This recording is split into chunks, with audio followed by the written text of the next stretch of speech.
Hello friends, तो चलिए आज के इस वीडियो में भारतीय संविधान के उद्देशिका के बारे में पढ़ेंगे, जो दोस्त आपके आगामी बीपीएससी शिक्षक भर्ती परीक्षा की दृष्टि से इम्पोर्टेंस और बेहतरीन है। दोस्तों, ये सभी क्वेश्चन वन लाइनर एनसीईआरटी सार संग्रह का है, जहां आप लोग को काफ़ी सारा क्वेश्चन आपके एग्जाम में देखने को मिलने वाला है। तो चलिए एकदम बेहतरीन तरीके से उद्देशिका को समझते हैं। इसके सभी वन लाइनर क्वेश्चन को हम करते हैं। दोस्त, अगर बात आएगा उद्देशिका की, तो ये पर आपके सामने जो है दिख रहा है, ये भारतीय संविधान की उद्देशिका है। तो इनसे बनने वाले सभी क्वेश्चन को हम करने वाले हैं। दोस्त, अगर आप बात आएगा उद्देशिका की, तो उद्देशिका को जो है सर्वप्रथम जो है 13 दिसंबर 1946 ईस्वी को पंडित जवाहरलाल नेहरू के द्वारा भारतीय संविधान यानी कि उद्देशिका के रूप में प्रस्तुत किया गया था।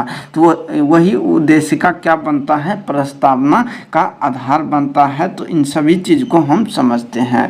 तब अगर बात आएगा प्रस्तावना या उद्देशिका की, तो दोस्त ये शुरुआत किससे होता है, तो हम भारत के लोग, किससे होता है, हम भारत के लोग से ये शुरुआत होता है। इसमें पूछता है कि कितने प्रकार के न्याय का उल्लेख है। तो उद्देशिका में जो है मेरे दोस्त 3 प्रकार के न्याय है, और वो कौन कौन से है, तो सामाजिक है, आर्थिक है और राजनीतिक न्याय। ये 3 प्रकार की न्याय का उल्लेख किया गया है।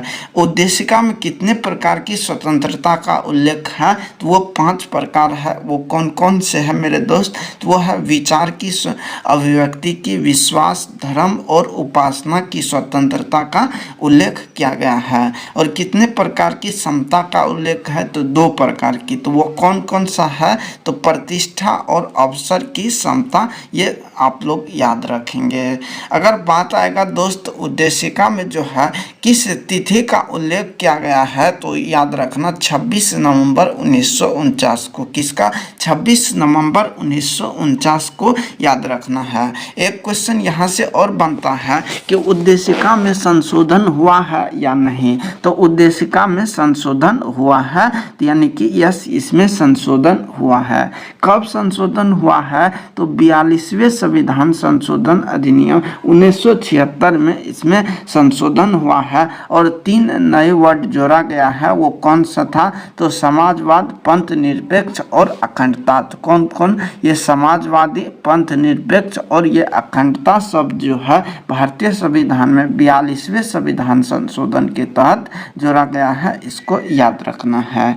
चलिए बढ़ते हैं नेक्स्ट क्वेश्चन से, जो यहाँ से क्वेश्चन पूछे जाते हैं। क्वेश्चन है मेरे दोस्त कि संविधान सभा में उद्देश्य प्रस्ताव कब प्रस्तुत किया गया था। तो बताएं है 13 दिसंबर 1946 ईस्वी को पंडित जवाहरलाल नेहरू के द्वारा उद्देश्य प्रस्ताव प्रस्तुत किया गया था। नेक्स्ट क्वेश्चन है कि भारतीय संविधान का कौन सा भाग भारत को एक धर्मनिरपेक्ष राज्य के रूप में वर्णित करता है।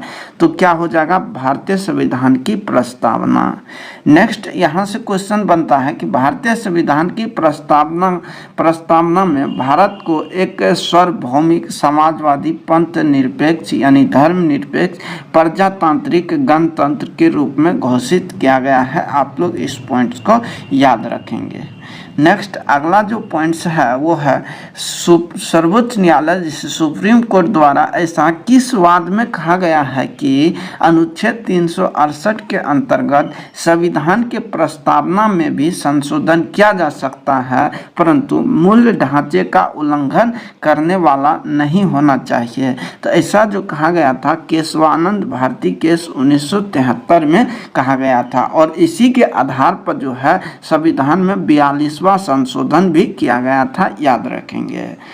नेक्स्ट अगला जो है प्रस्तावना से संबंधित कुछ विचार है। तो जैसे पूछेगा कि प्रस्तावना को जो है उद्देशिका को एम मुंशी ने राजनीतिक जनपत्री यानी कि राजनीतिक जनपत्री किसने कहा है, तो वो एम मुंशी ने, के एम मुंशी ने कहा है। ठाकुर भार्गव दास ने क्या कहा है, तो वो संविधान की आत्मा कहा है। यानी कि उद्देशिका को पूछेगा कि संविधान की आत्मा किसने कहा है, तो ठाकुर भार्गव दास के द्वारा। पूछेगा कि उद्देशिका को संविधान का परिचय पत्र किसने कहा है, तो एन ए पालकीवाला। किसने, एन ए पालकीवाला ने कहा है। नेक्स्ट क्वेश्चन बनेगा कि अनुच्छेद 32 को जो है डॉक्टर भीमराव अंबेडकर ने संविधान की आत्मा एवं हृदय कहा है। तो याद रखेंगे कि पूछेगा कि संविधान की आत्मा एवं हृदय आर्टिकल नंबर 32 को किसने कहा है। तो यह डॉक्टर भीमराव अंबेडकर के द्वारा कहा गया है। चलिए नेक्स्ट जो अगला क्वेश्चन है कि भारत एक गणतंत्र है, रिपब्लिक है, इसका अर्थ क्या है। तो इसका अर्थ है कि भारत में वंशानुगत शासन नहीं है। क्या है? वंशानुगत शासन नहीं है, याद करेंगे। नेक्स्ट अगला है कि भारत के संदर्भ में धर्मनिरपेक्ष शब्द सही भाव क्या है। तो भारत में राज्य का कोई धर्म नहीं है। उद्देशिका में सम्मिलित सामाजिक, आर्थिक एवं राजनीतिक तत्व किससे संबंधित है। तो सामाजिक, आर्थिक और राजनीतिक तत्व जो है 1917 के रूसी क्रांति से ये प्रेरित है। चलिए देखते हैं अगले क्वेश्चन की ओर। अगला क्वेश्चन है कि उच्चतम न्यायालय ने किस वाद में यह धारणा प्रस्तुत की कि उद्देशिका संविधान का अभिन्न अंग है। तो ये कहा था SR बम्बई बनाम यूनियन ऑफ इंडिया में। किसमें? SR बम्बई बनाम यूनियन ऑफ इंडिया में कहा था। आप लोग इस पॉइंट को भी याद रखेंगे। नेक्स्ट है कि सभी व्यक्ति पूर्णतः और समान रूप से मानव है, यह सिद्धांत जाना जाता है। मतलब इसे सार्वभौमिकता का सिद्धांत कहते हैं कि सभी व्यक्ति पूर्णतः और समान रूप से मानव है, यह सिद्धांत सार्वभौमिकता का सिद्धांत है, याद रखना। नेक्स्ट अगला जो दोस्त पॉइंट्स है वो है भारत में लौकिक सार्वभौमिकता है क्योंकि संविधान की प्रस्तावना आरंभ होती है। तो किससे आरंभ होती है? तो ये हम भारत के लोग, we the people of India शब्द से शुरुआत होती है, आपको बताए हैं। नेक्स्ट है कि लोक कल्याण शब्द भारत के संविधान के उद्देशिका में नहीं है, बल्कि यह राज्य के नीति निर्देशक तत्व का भाग है। तो क्वेश्चन पूछेगा कि लोक कल्याणकारी जो है ये किसका भाग है। तो ये राज्य के नीति निर्देशक तत्व अर्थात संविधान के भाग नंबर 4 में इसका उल्लेख किया गया है। नेक्स्ट अगला जो पॉइंट्स है वो है किस संशोधन द्वारा भारतीय संविधान के उद्देशिका में संशोधन किया गया था। तो 42वां संशोधन था, इसको याद रखना दोस्त, इम्पोर्टेंस है। अगला पॉइंट है कि भारतीय संविधान के प्रस्तावना में जिन आदर्श एवं उद्देश्य की रूपरेखा दी गई है उनका विस्तार कहाँ है। तो उसका विस्तार मूल अधिकार में है, राज्य के नीति निर्देशक सिद्धांत एवं मौलिक कर्तव्य, इन तीनों अध्याय में मिलता है। नेक्स्ट अगला क्वेश्चन है मेरे दोस्त कि राज्य का सबसे महत्वपूर्ण तत्व क्या है। तो राज्य का जो सबसे महत्वपूर्ण तत्व है वो है संप्रभुता। क्या है? संप्रभुता है, याद रखेंगे। समाजवाद, अखंडता और पंथ निरपेक्षता शब्द संविधान की प्रस्तावना में किस संशोधन द्वारा सम्मिलित किए गए हैं। तो ये 42वें संविधान संशोधन 1976 के द्वारा सम्मिलित किया गया है, याद रखना। नेक्स्ट अगला क्वेश्चन है कि उद्देशिका को राजनीतिक जन्मपत्री पॉलिटिकल हॉरोस्कोप की संज्ञा किसने प्रदान की है। तो ये KM मुंशी के द्वारा कहा गया है, आप लोग को बताए हैं।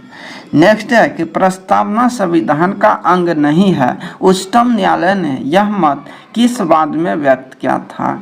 सही जवाब हो जाएगा बेरूवारी संघ मामला 1960 ईस्वी में।